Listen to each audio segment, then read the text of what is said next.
ਜਾਣੀ ਲੈ ਜਾ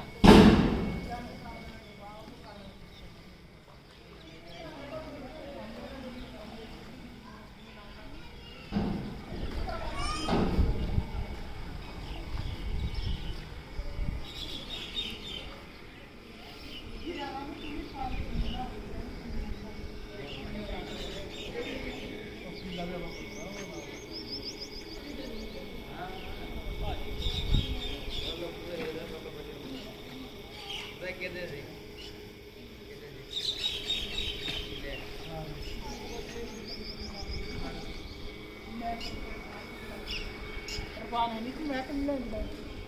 ਮੈਂ ਕਹਿੰਦਾ ਕਿ ਪੱਕੀ ਲਿਖਾ ਕੇ ਆਈ ਚੇਤਾ ਪਰ ਇੱਥੋਂ ਮਿੱਟੀ ਪੱਕੀ ਮਿੱਟੀ ਪਤਾ ਨਹੀਂ ਕੀ ਕਰਨੀ